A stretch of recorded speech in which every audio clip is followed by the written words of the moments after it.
નમસ્કાર, હું ધ્વની આપનું સ્વાગત કરું છું. કરંટ ટોપિકમાં આપણે રોજ અલગ વિષય સાથે મળતા હોઈએ છીએ અને તે વિષય પર નિષ્ણાંતો સાથે ચર્ચા કરતા હોઈએ છીએ. દર્શક મિત્રો, કોરોનાની મહામારીમાંથી આપણે પસાર થઈ રહ્યા છે ત્યારે અહીંયા સરકાર દ્વારા પેકેજની જાહેરાત કરવાની શરૂઆત કરી દેવામાં આવી છે. ગઈકાલે નિર્મલા સીતારમણે ખાસ કરી અને એમએસએમઈ માટે પેકેજની જાહેરાત કરી છે, પરંતુ એની જાહેરાતની સાથે જ કેટલીક ચર્ચાઓ શરૂ થઈ ગઈ છે. અહીંયા કદાચ લોકોને એ આશા હતી કે સીધા બેંકમાં પૈસા ટ્રાન્સફર કરવામાં આવશે, પરંતુ તેમાં ક્યાંક અહીંયા ફેરફાર જોવા મળી રહ્યો છે. જે પેકેજની જાહેરાત કરવામાં આવી છે, આખરે સરકાર એ પૈસા ક્યાંથી લાવશે એ પણ સૌથી મોટો એક પ્રશ્ન છે. જે બોરોઈંગ કરવામાં આવશે સરકાર દ્વારા, તેની અસર લાંબા ગાળાની જો જોઈએ તો એ આખરે શું હોઈ શકે. અને આજે એમએસએમઈને ધ્યાનમાં રાખી અને પેકેજની જાહેરાત કરવામાં આવી છે ત્યારે જે વડાપ્રધાન નરેન્દ્ર મોદીએ જે જાહેરાત કરી હતી કે સ્વનિર્ભર ભારત, અહીંયા ઘરેલું જે ઉદ્યોગ ધંધાઓ છે તેને અહીંયા વેગ આપવાની જે વાત કરવામાં આવી હતી, તે સપનું અહીંયા કેટલું સાકાર થતું આપણને જોવા મળશે. આવનારા દિવસોમાં ઇકોનોમીને મજબૂત કરવા માટે આજે પગલું લેવામાં આવ્યું છે એ કેટલું યોગ્ય ગણી શકાય, તે તમામ મુદ્દાઓ પર આજે આપણે ચર્ચા કરીશું. અને આ ચર્ચા માટે અત્યારે મારી સાથે જોડાઈ ગયા છે બીજેપી નેતા સુનિલ શાહ અને સાથે રવિ દેસાઈ કે જેઓ ઇકોનોમિસ્ટ છે. બંને મહેમાનોનું અમારા સ્ટુડિયોમાં સ્વાગત છે. નમસ્તે. રવિજી, આપણાથી ચર્ચાની શરૂઆત કરીએ તો અહીંયા જે ગઈકાલે નિર્મલા સીતારમણ દ્વારા અહીંયા જે જાહેરાતો કરવામાં આવી છે, એક તો ઇકોનોમિસ્ટ તરીકે આપ કેવી રીતે જોઈ રહ્યા છો? અને ગઈકાલથી એક ચર્ચાઓ જોવા મળી રહી છે કે આખરે કર્જ અને રાહત આ બંનેમાં ઘણો મોટો ફરક જોવા મળતો હોય છે. શું આ ફરક સમજીને સરકારે આ પેકેજની જાહેરાત કરી છે? ડેફિનેટલી આમાં ઘણું સમજવામાં આવ્યું છે, કારણ કે અત્યારે જોઈએ તો જે ફિસ્કલ કન્ડિશન ભારતની છે કે જે રીતે અત્યારે વિત્તીય પરિસ્થિતિ છે, અંતર્ગત મોટું પેકેજ મીન્સ કે જે રાહતની વાત છે એ આપી ના શકાય, કર્જ આપી શકાય, કારણ કે અત્યારે જે શોર્ટ ટર્મ પ્રોબ્લેમ છે એમાં પર્ટિક્યુલર ડિમાન્ડના પ્રોબ્લેમ છે, એમાં સાથે જે લોકડાઉનના રિલેટેડ જે પણ મજદૂરો છે, ખેડૂતો છે જેને પ્રોબ્લેમ થયા છે એના પ્રોબ્લેમ છે એ શોર્ટ કરવા માટે આ પેકેજ વધારે મીન્સ કે આ પેકેજ એક પુલ બની રહેશે કે જે આગળ 3-6 મહિનાનું જે પણ ઇકોનોમિક ગેપ છે, જે કન્ડિશનનો ગેપ છે એ ફિલ કરશે. હાલમાં કર્જથી હોય કે રાહતથી હોય, માર્કેટને લિક્વિડિટીની વધારે જરૂરિયાત છે, તો એ લિક્વિડિટી પ્રોવાઈડ કરી રહ્યું છે સરકાર. સાથે 20 લાખ કરોડ એટલે કે જે ટોટલ ઇકોનોમીના 10% સુધીનું પેકેજ એક સારી બાબત ગણી શકાય. સાથમાં જોઈએ તો મને એવું લાગી રહ્યું છે કે હજી પણ આનો એક જ જે એમએસએમઈ રિલેટેડ જે પાર્ટ હતો એ જ અનાઉન્સ થયો છે. હજી ફાર્મર્સ છે, મજદૂરો છે, સાથે ઘણા બધા રિફોર્મ્સના રિલેટેડ અનાઉન્સમેન્ટ આગળના 3 થી 4 દિવસમાં અને આજે પણ થઈ શકે છે. તો મેજરલી એના ઉપર ફોકસ કરવાનું રહેશે કે કેટલું આગળના જે પણ રિફોર્મ્સ છે એ રહેશે. પરંતુ ઓલ ઓવર લાગી રહ્યું છે કે 1992 પછી આ એક સેકન્ડ વેવ રહેશે, જેમાં ફરીથી જે ગ્લોબલાઇઝેશનનો કન્સેપ્ટ છે એ ડોમેસ્ટિક ઇકોનોમીનો કન્સેપ્ટ વધારે ફોકસમાં રહેશે. જ્યારે 1992 માં ગ્લોબલાઇઝેશન કર્યું હતું ત્યારે આપણું ફોકસ એવું હતું કે આપણે ગ્લોબલ જઈએ, ગ્લોબલ કંપનીઓ ઇન્વેસ્ટમેન્ટ આવે, ગ્લોબલ ઇન્વેસ્ટમેન્ટ અને ગ્લોબલ કંપનીઓ ભારતમાં પોતાનો બિઝનેસ કરે. પરંતુ જે હવે આપણું સેન્ટ્રિક થઈ રહ્યું છે એ છે કે ઇન્ડિયામાં એ લોકો એફડીઆઈ લઈને આવે, ઇન્ડિયામાં જ અહીંયાના જે એમએસએમઈ છે, અહીંયાના ઉદ્યોગકારો છે, જે નાના ઉદ્યોગકારો છે મોટા બને, અને એના માટે આ પેકેજ ઘણું મહત્વનું સાબિત થઈ રહેશે. હાલાકી કર્જ છે તો આગળ જતા ચૂકવવાનો છે, પરંતુ શોર્ટ ટર્મ પ્રોબ્લેમ કદાચ આ પેકેજ આપણને રિઝોલ્વ કરતા દેખાય. જી બિલકુલ રવિજી, બિલકુલ અહીંયા ચોક્કસ આશા આપને લાગી રહી છે, પરંતુ પ્રશ્ન એક એ પણ જોવા મળી રહ્યો છે કે આખરે જે નાના વેપારીઓ છે, જે લારી ગલ્લાવાળા છે, એમને પણ અહીંયા મદદ જોઈતી હશે. આખરે ક્યાંક આનો કોઈ ઉલ્લેખ હજી સુધી આપણને જોવા નથી મળી રહ્યો. તો શું આપ આશા રાખી રહ્યા છો કે આવનારા દિવસમાં કદાચ આપણને આમાં કઈ મળી શકે તેમ છે? 100% આ લોકોને પણ આવરી લેવામાં આવશે. જે પણ સ્ટ્રીટ મીન્સ નાના દુકાનદારો છે, સાથે લારી વાળા છે કે જે અસંગઠિત ક્ષેત્રના મજદૂરો છે અને કિસાનો મીન્સ કે ખેડૂતો છે, આ બધાને આવરી લેવામાં આવશે. જે પ્રાઇમ મિનિસ્ટરની સ્પીચમાં ક્લિયરલી એમને કન્સિડર કર્યું હતું. ગઈકાલે ફાઇનાન્સ મિનિસ્ટર અને મિનિસ્ટર ઓફ સ્ટેટ ફાઇનાન્સ આ બંને તરફથી આના અંતર્ગત એક કમેન્ટ આવી હતી કે હજી પણ આ પહેલી કિસ્ત હતી. હજી આગળના 4 પ્રેઝન્ટેશન, આગળના 4 પ્રેસ કોન્ફરન્સ ફાઇનાન્સ મિનિસ્ટરના આવવાના બાકી છે. જે એવું લાગી રહ્યું છે કે દરરોજ 4 વાગ્યાની પ્રેસ કોન્ફરન્સ થાય પણ આમાં આ બધું જ આવરી લેવામાં આવશે. નાના ઉદ્યોગકારો સહિત આ જે અસંગઠિત ક્ષેત્ર છે કે તમામ ક્ષેત્રને આમાં આવરી લેવા માટે ટ્રાય થશે એવું મારું માનવું છે. જી બિલકુલ, પણ રવિભાઈ આટલા જે બજેટ ફાળવવામાં આવ્યું છે એમાં કેવી રીતે અને કહી શકાય કે કેટલા પ્રમાણમાં સમાવવામાં આવશે અલગ અલગ સેક્ટરની જો આપણે વાત કરીએ તો, કારણ કે ટોટલ અહીંયા જે 20 લાખ કરોડની વાત છે તો આગળ આપણે જોઈ લીધું આરબીઆઈ માટે 5.44 લાખ કરોડ લગભગ જે ફાઇનાન્સ મિનિસ્ટરે થોડા સમય પહેલા જે પેકેજ જાહેર કર્યું હતું લગભગ એમાં 1.70 લાખ કરોડ જેટલું. હવે બાકી અહીંયા 12.56 લાખ કરોડ છે અને એમાં પણ એમએસએમઈ માટે 3 લાખ કરોડનું પેકેજ જાહેર કરી દેવામાં આવ્યું છે. હવે લગભગ 9 લાખ કરોડ જેટલી રકમ રહે છે. શું લાગે છે કે આમાં વ્યવસ્થિત રીતે બધાને અહીંયા આવરી લઈ શકાશે? મેજર જ્યાં વધારે પ્રોબ્લેમ છે અને પહેલા આવરી લેવામાં આવશે, જ્યાં અત્યારે જે સંગઠિત ક્ષેત્રના મજદૂરો છે, ખેડૂતો છે, જેને અત્યારે અને જે તમે આગળ પણ કીધું જે સ્ટ્રીટ વર્કર્સ છે કે લારી વાળાઓ છે, એ લોકોને અત્યારે પૈસાની કે લિક્વિડિટીની વધારે જરૂર છે તો એને પ્રાયોરિટી આપવામાં આવશે. હાલાકી સેક્ટર વાઇઝ વાત કરીએ તો જે બીજા તમામ ક્ષેત્ર છે એમાં કૃષિની જે સપ્લાય ચેન છે, સાથે સાથે જોઈએ તો ઇન્ડસ્ટ્રીઝ છે, એમને પણ રિફોર્મ દ્વારા ઘણી રાહત આપવામાં આવશે એવું લાગી રહ્યું છે. અને આનું જે આ વીકેન્ડમાં આનું કઈ અનાઉન્સમેન્ટ આવી શકે છે. જે ફાઇનાન્શિયલ પેકેજ છે એ કદાચ 20 લાખ કરોડ સુધી સીમિત રહે, પરંતુ રિફોર્મની જે પ્રોસેસ છે એ મને એવું લાગી રહ્યું છે કે આ સેક્ટર તરફ બધામાં એનો વ્યાપ જોવા મળશે. માત્ર ને માત્ર આ નાના અને જે પણ રિક્વાયરમેન્ટ વાળા જે ક્ષેત્ર છે એના તરફ કદાચ સીમિત ના રહે, અને એના કરતા વધારે પ્રોસેસ અત્યારે રિફોર્મની પણ ઘણી જરૂર છે. કારણ કે જ્યારે ત્યારે આપણે આ કોવિડમાંથી નીકળશું, ઉભા થઈશું, ત્યારબાદ જે ઇમિડિયેટ રિક્વાયરમેન્ટ રહેશે ઘણા રિફોર્મ પ્રોસેસની રહેશે. ગઈકાલે પણ ફાઇનાન્સ મિનિસ્ટરે ઘણા રિફોર્મ એમાં અનાઉન્સ કર્યા. હાલાકી મને એવું લાગી રહ્યું છે જે કોરોનાની ઇમ્પેક્ટ છે એ કદાચ આપણને ફિસ્કલ ડેફિસિટ વાઇઝ જોઈએ કે સાથે આપણે વધારે પડતું લોન લેવી પડશે બહારથી. કારણ કે જે જીએસટી ના કલેક્શન આંકડાઓ છે, માર્ચનું જીએસટી કલેક્શન માત્ર 28,000 કરોડ હતું, જે ગત વર્ષે 1 લાખ કરોડ ઉપર હતું.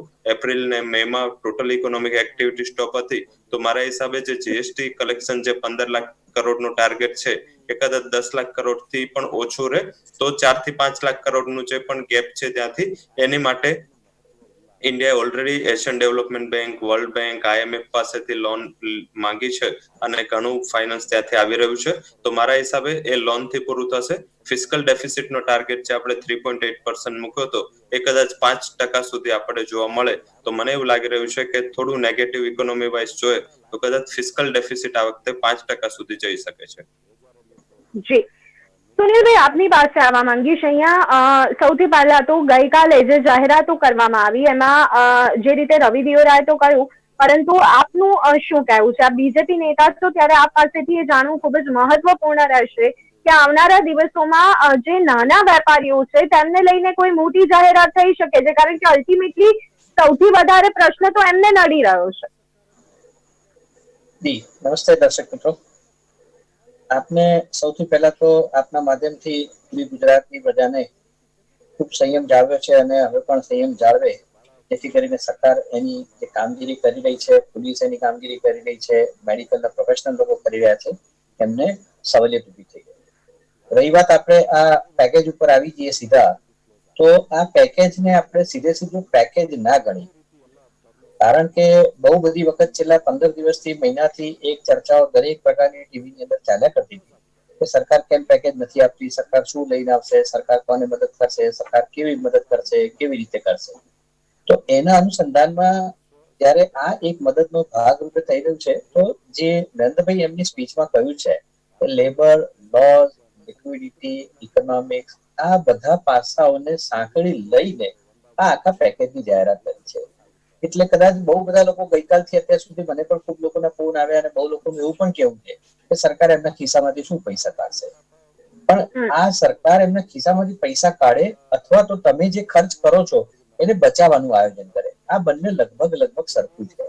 એટલે આપણે એક તો આ જે પરિસ્થિતિ છે એ પરિસ્થિતિ અનપ્રેસિડેન્ટેડ, આવું લગભગ દુનિયાનો દરેક માણસ બોલી ચૂક્યો હશે છેલ્લા 15-25 દિવસ. ક્યારે અદ્વિતીય કહી શકાય કે ક્યારે આ પ્રકારની પરિસ્થિતિ એટલીસ્ટ જેટલા જીવતા લોકો છે એમાંથી 1 કે 2 કે 3% લોકોને છોડીએ તો કોઈએ આ પ્રકારની પરિસ્થિતિ ક્યારે કલ્પના પણ ન કરી હોય એ પ્રકારની પરિસ્થિતિમાંથી આપણે પસાર થઈ જાય છે. એવા સમયે બીજું આપણે ભારત દેશનું પણ થોડુંક જોવું જોઈએ. ભારત દેશ એકદમ અસંગઠિત રીતે વર્ષોથી ઉભો થયેલો છે.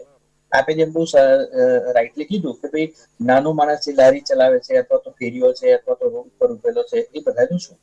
તો અસંગઠિત લોકો જે છે કે જેને ક્યારેય આપણે અનફોર્ચ્યુનેટલી એક સંગઠિત માળખામાં ભેગા કરવાનો પ્રયત્ન નથી કર્યો. પહેલી વખત જનધન યોજના એક એવી બની કે જેનાથી આ બધા જી લોકોને એક બેંક બિલકુલ અથવા તો સીધા સીધા અર્થશાસ્ત્રની અંદર એમને જોડવાનો એટલે કે ડાયરેક્ટ ઇકોનોમીના એ માધ્યમ બને એ પ્રકારે કરવાનો અનુભવ થયો.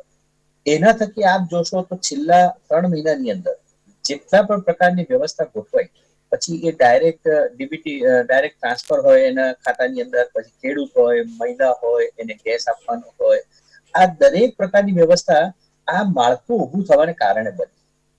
હવે પેકેજની જો વાત કરીએ તો મારા દ્રષ્ટિએ સૌથી અગત્યનું જે એમએસએમઈ માટે જે નિર્ણયો લીધા છે એટલે કે પોલિસી રિફોર્મ્સ અને એની સાથે સાથે નાનો ઉદ્યોગ જે છે એને ખીલવા માટેનું કેટલું મોકળાશભર્યું મેદાન મળે છે. આ એક સૌથી વધારે અગત્યની વસ્તુ છે. સ્ટ્રેસ થયેલો માણસ છે જી બિલકુલ. એટલે સુનિલભાઈ અહીંયા પાછો પ્રશ્ન, ભલે આપે કહ્યું કે મને ઘણા બધા લોકોએ પૂછી લીધું છે, ત્યારે ફરી એક અમે પણ એક વધારે પૂછી રહ્યા છીએ કે આખરે સરકાર પૈસા ક્યાંથી લાવશે? કારણ કે ચર્ચાઓ એ પણ છે કે પૈસા ભારત સરકારના છે. એ પછી એનડીએ સરકાર ચલાવે, યુપીએ સરકાર ચલાવે, પૈસા ભારત સરકારના છે. અહીંયા આખરે જો વાત કરવામાં આવે તો અત્યારની હાલની પરિસ્થિતિ શું? એટલે પૈસા ક્યાંથી આવશે એનો જવાબ ગઈકાલના પ્રેસ કોન્ફરન્સની અંદર જયારે છેલ્લે 4 પ્રશ્નો નિર્મલાબેને લીધા ત્યારે એમણે પણ એ જ કીધેલું કે આપણે 4 દિવસની રાહ જોઈ લઈએ, પૈસા ક્યાંથી આવશે, કયા સ્ત્રોતથી આવશે અને કયા પ્રકારે. એમણે બહુ સ્પષ્ટતાથી કહેલું કે આ બધી જ વ્યવસ્થા ગોઠવી અને પછી આ પ્રકારની વ્યવસ્થા કરી છે ડિસ્ટ્રીબ્યુશનની. એટલે આમાં 2 પ્રકારના પેકેજની અંદર વસ્તુ તમારે સમજવી જોઈએ. એક તો સીધો ફાયદો અને બીજો મને આડકતરો ફાયદો. એટલે હું વેપારી છું તો મને સીધો ફાયદો શું? તો હું 5 રૂપિયા ખર્ચું છું, 5 ને બદલે કાલે 4 ખર્ચું તો 1 રૂપિયા વાળો સીધો ફાયદો થયો. એની સામે આડકતરો ફાયદો કેવો? તો હું કદાચ 5 રૂપિયાનું ટેલિફોનનું બિલ ભરું છું, 3 રૂપિયાની ઇલેક્ટ્રિસિટી વાપરું છું, 10 રૂપિયા ઇંધણ પાછળ ખર્ચું છું, તો આમાં મારી બચત થઈ, તો એ મારો આડકતરી બચત થઈ. તો એ પણ આડકતરો તો ફાયદો થયો જ મારા માટે. બીજું, મારી સાથે જોડાયેલા લોકો, મને પાવર આપવા વાળા લોકો, મને કોલસો આપવા વાળા લોકો, મને ઈંધણ આપવા વાળા લોકો, આ બધાને ત્યાં પણ કોઈક ને કોઈ જે પરિસ્થિતિ થઈ છે એ બધાને પણ કોઈક ને કોઈક ફાયદો થયો છે આખા પેકેજમાં. તો એ ફાયદો પણ મારી પાસે આવશે.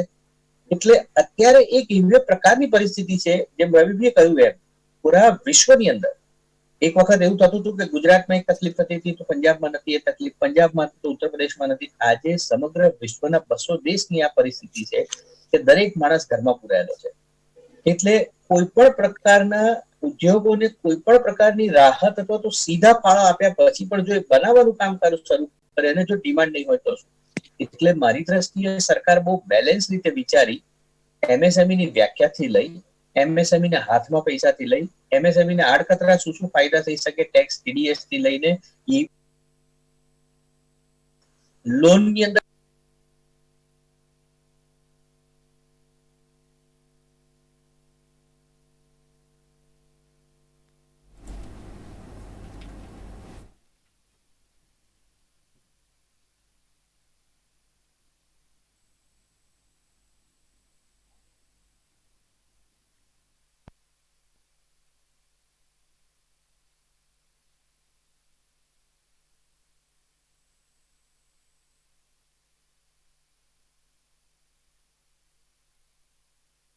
જી બિલકુલ. સુનિલભાઈ અમે થોડીક જ ક્ષણોમાં ફરી એક વખત આપની પાસેથી જવાબ લેવાનો પ્રયત્ન કરીશું. દર્શક મિત્રો, કરંટ ટોપિકમાં આજે આપણે પેકેજ પર ચર્ચા કરી રહ્યા છીએ. આ ચર્ચા આગળ પણ ચાલુ રહેશે, પરંતુ અત્યારે સમય થયો છે એક વિરામનો.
તાણાવાણા આર્થિક બાબતોની સમીક્ષા, રાજકીય બાબતોના આટાપાટા, વૈજ્ઞાનિક દુનિયામાં થતા સંશોધન, સમાજમાં પ્રજાલક્ષી યક્ષ પ્રશ્નો પર આપણી અભિવ્યક્તિ મેળવીએ આપની પાસેથી, કારણ કે છે અભિવ્યક્તિનો સૌને અધિકાર. આ છે જનતાનો અવાજ. રોજ બપોરે 3 કલાકે માત્ર ગુજરાત ન્યૂઝ પર.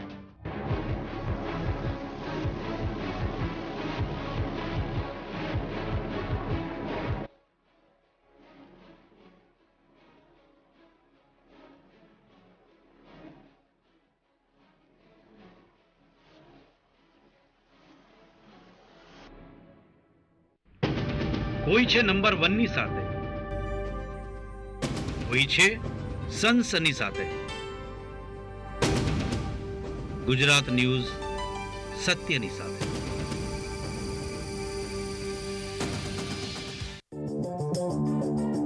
રમત જગતની દરેક રોમાંચક ઘટનાઓની ચર્ચા, વિવેચન અને વિશ્લેષણ માત્ર ગુજરાત ન્યૂઝ પર. પ્લેગ્રાઉન્ડ ધ સ્પોર્ટ શોમાં દરરોજ 5:30 કલાકે અને પુનઃ પ્રસારણ 11 કલાકે.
સામાજિક તાણાવાણા આર્થિક બાબતોની સમીક્ષા, રાજકીય બાબતોના આટાપાટા, વૈજ્ઞાનિક દુનિયામાં થતા સંશોધન, સમાજમાં પ્રજાલક્ષી યક્ષ પ્રશ્નો પર આપણી અભિવ્યક્તિ મેળવીએ આપની પાસેથી, કારણ કે છે અભિવ્યક્તિનો સૌને અધિકાર.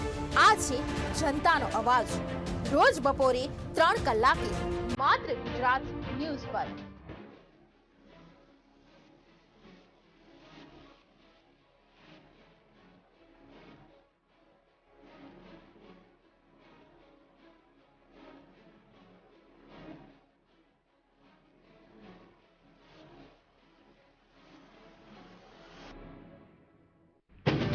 કોઈ છે નંબર 1 ની સાથે,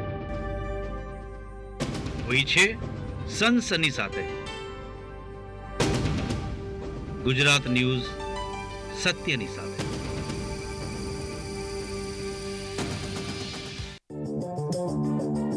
રમત જગતની દરેક રોમાંચક ઘટનાઓની ચર્ચા, વિવેચન અને વિશ્લેષણ માત્ર ગુજરાત ન્યૂઝ પર.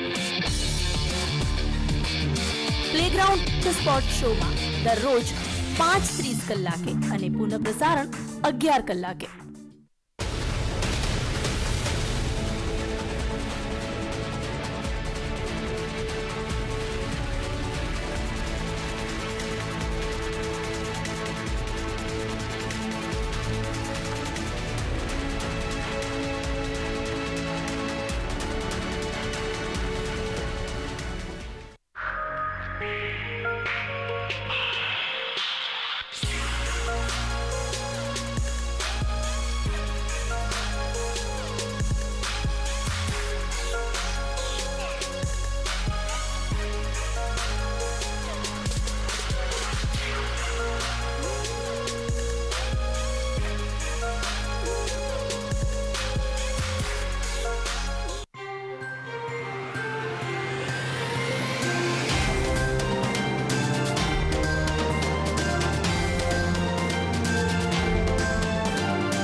સામાજિક તાણાવાણા આર્થિક બાબતોની સમીક્ષા, રાજકીય બાબતોના આટાપાટા, વૈજ્ઞાનિક દુનિયામાં થતા સંશોધન, સમાજમાં પ્રજાલક્ષી યક્ષ પ્રશ્નો પર આપણી અભિવ્યક્તિ મેળવીએ આપણી પાસેથી, કારણ કે છે એ અભિવ્યક્તિનો સૌને અધિકાર. આ છે જનતાનો અવાજ. રોજ બપોરે 3 કલાકે માત્ર ગુજરાત ન્યૂઝ પર.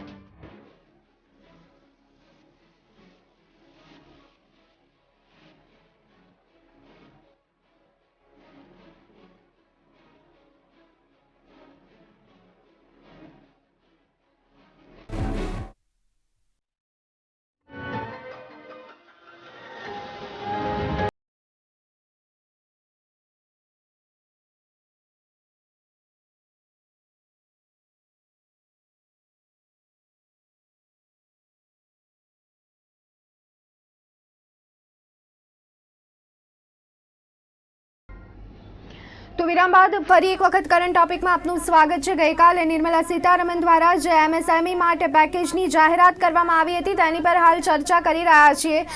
ફરી એક વખત સુનિલભાઈ આપની પાસે આવવા માંગીશું. વિરામ પહેલા આપણે ચર્ચા કરી રહ્યા હતા અને હવે બીજો એક મહત્વનો પ્રશ્ન કે અહીંયા પેકેજ તો જાહેર કરી દેવામાં આવ્યું છે, પરંતુ જે શ્રમિકો છે કે જે કહી શકાય કે ધીરે ધીરે પોતાના વતન પરત ફરી રહ્યા છે, ત્યારે જ્યારે આપણે ઉદ્યોગ ધંધા શરૂ કરવાની વાત કરીએ છીએ અને આપણે જાણીએ છીએ કે આમાં શ્રમિકોની ભૂમિકા કેટલી મહત્વની છે, ત્યારે શું લાગે છે કે આ પેકેજની સાથે જો શ્રમ નહીં હોય તો કેવી રીતે આ ઉદ્દેશ્ય પાર પડશે? હું માનું છું કે શ્રમિકોનો એક પ્રશ્ન આપણને ચોક્કસ આવનાર સમયમાં નડશે, પરંતુ ઉદ્યોગ સાહસિકની જો વાત કરીએ તો, અને ખાસ કરીને નાના અથવા તો મધ્યમ કક્ષાના જે ઉદ્યોગના સાહસિકો છે, આ બધાને લગભગ એવી ખબર હોય છે કે એક માણસને બદલે બીજા માણસની વ્યવસ્થા ક્યાંથી ઊભી કરવી. એક તો શ્રમિકોનું પાછા જવું એ બહુ સ્વાભાવિક હતું અને એ એટલી બધી માનસિકતા સાથે જોડાયેલું હતું કે તમે એને ક્યારે પણ રોકી શકો એવી પરિસ્થિતિ. મારી સાથે કામ કરતા માણસો સમજો કે 30, 40, 45 દિવસ સુધી અહીંયા રોકાયા અને ત્યારબાદ એમને એવું ખુલ્યા પછી લાગ્યું કે હું એકલો જ અહીંયા રહી ગયો, મારામાંના બધા જતા રહ્યા છે. તો આ એવી ક્ષણ છે કે તમે એને વધારે લાંબો સમય અહીંયા રાખી શકો એ લગભગ અશક્ય છે. જ્યારે એ જતા રહ્યા છે ત્યારે હું બે પ્રકારે આને જોઉં છું.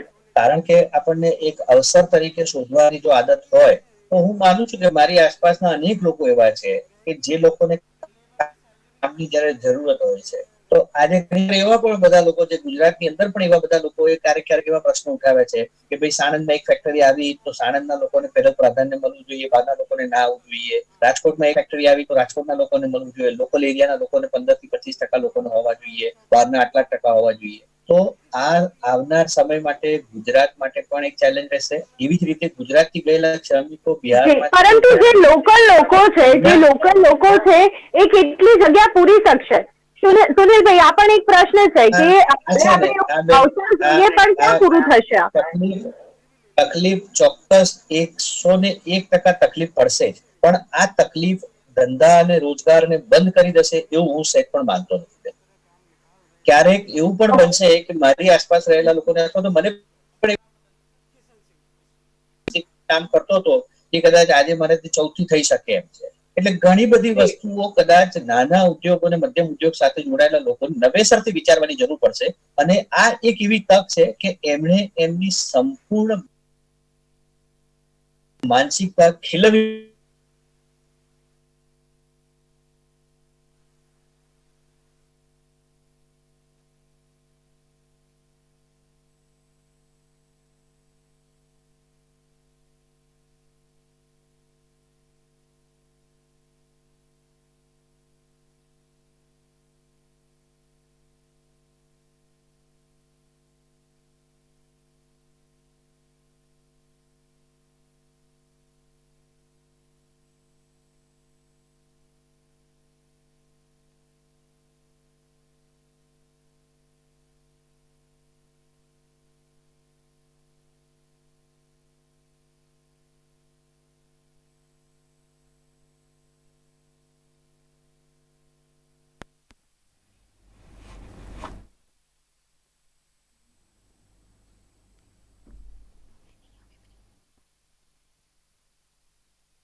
અને અહીંયા સમાપ્ત કરવી પડશે. આપણી પાસે સમયનો અભાવ છે ખાસ કરી, અને કરંટ ટોપિકમાં આજે આપણે ચર્ચા કરી રહ્યા હતા કે જે પેકેજ નિર્મલા સીતારમણ દ્વારા જાહેર કરવામાં આવ્યું છે, આખરે તેનાથી કેટલો ફાયદો થઈ શકે છે તે તમામ બાબતો પર હાલ આપણે ચર્ચા કરી, અને આ ચર્ચામાં બંને મહેમાનો જોડાયા હતા, તે બંનેનો ખૂબ ખૂબ આભાર. તો દર્શક મિત્રો, કરંટ ટોપિકમાં અત્યારે બસ આટલું. ફરી એક વખત મળીશું. રજા આપશો. નમસ્કાર.